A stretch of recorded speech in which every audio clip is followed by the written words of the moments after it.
കുഞ്ഞു വാവകളെയൊക്കെ ഒരു കാലത്ത് നമ്മൾ പുറത്ത് കാണിക്കുന്നത് പോലും ഒരു ഒരു മാസങ്ങൾ കഴിയുമ്പോഴാണ്.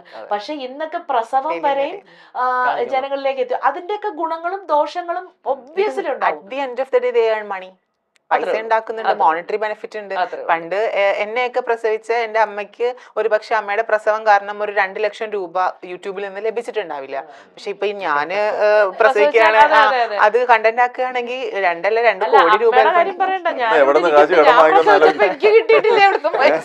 പ്രസവമായി ഗവൺമെന്റ് ആശുപത്രി പോകണമെങ്കിൽ എത്ര രൂപ കിട്ടും, അവിടെ നിന്ന് ബക്കറ്റ് ക്ലാസ് ഒക്കെ എടുക്കാൻ വേണ്ടി പോകുന്ന ഇപ്പൊ ജെൻസി പിള്ളേർ, നമ്മള് ജെൻസിയുടെ തുടക്കക്കാരാണ്. പക്ഷെ എന്നാലും ഇപ്പം 2003, 4, 5 ജനിച്ചിട്ടുള്ള കുട്ടികളുടെ അടുത്ത് നമ്മൾ ക്ലാസ് എടുത്തോണ്ടിരിക്കുമ്പോൾ അവരുടെ അടുത്ത് ഇങ്ങനെ ചോദിക്കും, നിങ്ങൾ ഈ ഇന്ന ആർട്ടിസ്റ്റിനെ അറിയോ, ഇന്ന ആർട്ടിസ്റ്റിനെ ഓർമ്മയുണ്ടോ, ഈ പാട്ട് നിങ്ങൾക്ക് ഓർമ്മയുണ്ടോ എന്നൊക്കെ പറഞ്ഞിട്ടൊരു 2004, 5 അവർ ജനിച്ച കാലഘട്ടത്തിൽ ഒക്കെ പറയുന്ന സമയത്ത് അയ്യോ മിസ് ചെയ്ത് അറിയില്ല, ഇതെന്താ എനിക്കറിയില്ല. അപ്പൊ നിങ്ങൾക്ക് ഈ ഇപ്പം എന്താണ് മീഡിയ എന്ന് പറയുമ്പോൾ എന്താ അറിയാന്ന് വെച്ചാൽ ഞങ്ങൾക്ക് അലിൻ ജോസ് പെരേരനെ അറിയാം, മാറാട്ടനെ അറിയാം, വനിത വിനിത തിയേറ്റർ അറിയാം, അങ്ങനെയൊക്കെയാ പറയുന്നത്. അപ്പൊ മാറി, കംപ്ലീറ്റ്ലി മാറി. അല്ല, അതിൽ കുട്ടികളെ മാത്രം പറഞ്ഞിട്ട് കാര്യമില്ല. ഇപ്പൊ ഞാൻ കഴിഞ്ഞ ദിവസം മൈൽ സ്റ്റോൺ മേക്കേഴ്സിന്റെ തന്നെ ഒരു ഇന്റർവ്യൂവിൽ ഞാൻ രേണു സുധിയെ കുറിച്ച് എന്റെ ഒരു അഭിപ്രായം ഞാൻ പറഞ്ഞു.